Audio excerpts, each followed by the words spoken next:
Hello all, welcome back to our channel Kakuri sisters vlogs.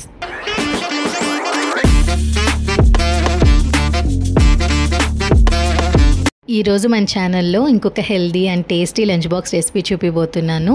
Day 2 lunch box recipe వచ్చేసి కరివేపాకు rice. ఇది చాలా healthy recipe అండి. మామూలుగా పిల్లలు కరివేపాకులు ఎక్కడైనా కనిపిస్తే తీసేస్తూ ఉంటారు కదా, ఈ విధంగా చేసి పెట్టారంటే చక్కగా తినేస్తారు. సో కావాల్సిన పదార్థాలు ఏంటో చూసేద్దాం. డ్రైగా వేయించి పొట్టు తీసి పెట్టుకున్న పల్లీలు 1 టేబుల్ స్పూన్ అండ్ 3 నుంచి 4 ఎండుమిర్చి. పిల్లలు కారం తక్కువ తింటారు కాబట్టి నేను తక్కువే వేస్తున్నాను. చిన్న లెమన్ సైజ్ అంత చింతపండు, 1 కప్పు ముందుగా వాష్ చేసి డ్రై చేసి పెట్టుకున్న ముదురు కరివేపాకు అండ్ 1 టేబుల్ స్పూన్ పచ్చిశనగపప్పు, 1 టేబుల్ స్పూన్ కందిపప్పు, 1 టేబుల్ స్పూన్ మినప్పప్పు ఇలా మిక్స్ చేసి పెట్టేసుకున్నాను.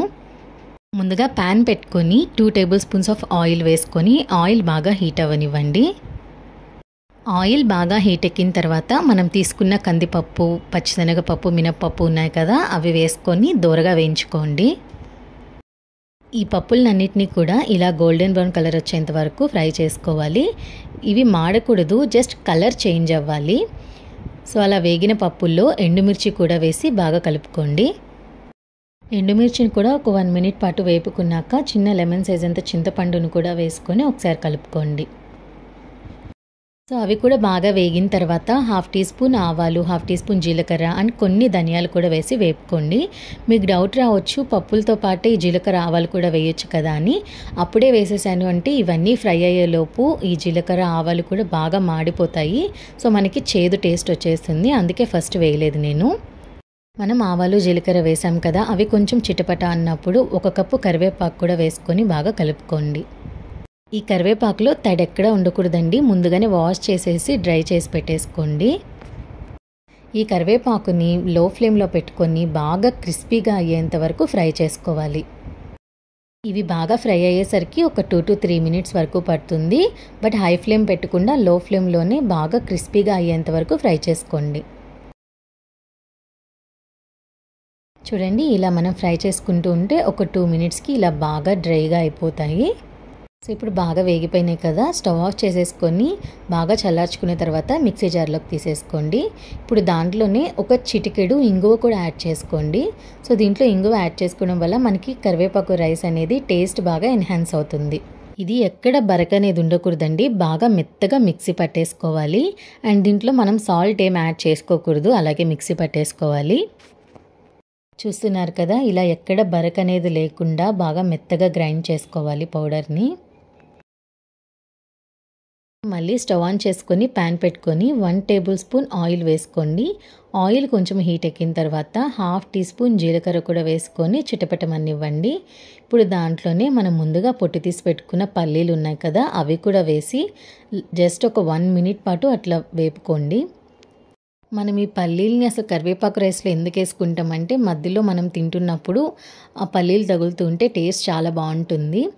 అందుకే ఇవి లైట్ గోల్డెన్ కలర్ వచ్చేంత వరకే వేపుకోండి. కలర్ కొంచెం అటు ఇటుగా చేంజ్ అయినా కూడా మనకి అవి మధ్య మధ్యలో పంటికి తగులుతుంటే చేదొచ్చేస్తుంటుంది. ఇప్పుడు అవి బాగా వేగిన తర్వాత కొంచెం జీడిపప్పులు కూడా వేసుకొని అవి కూడా గోల్డెన్ బ్రౌన్ కలర్ వచ్చేంత వరకు వేపుకోండి. ఇప్పుడు ఇవి బాగా వేగిపోయినాయి కదా, దీంట్లో మనం ముందుగా చల్లార్చి పెట్టుకున్న రైస్ని కూడా వేసి బాగా కలుపుకోండి.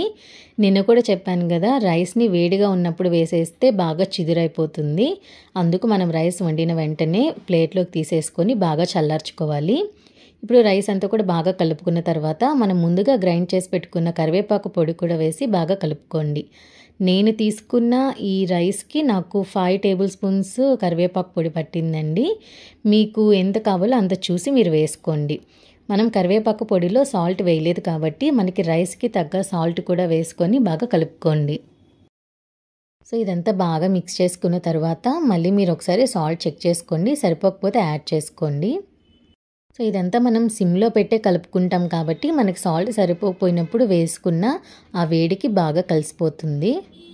చూస్తున్నారు కదా, ఎక్కడ ముద్ద అనేది లేకుండా చాలా పొడి పొడిగా వచ్చింది. అందుకేనండి నేను చెప్పేది, రైస్ని ఉడికించిన తర్వాత మనం ప్లేట్లోకి తీసుకొని బాగా ఆరనివ్వాలి.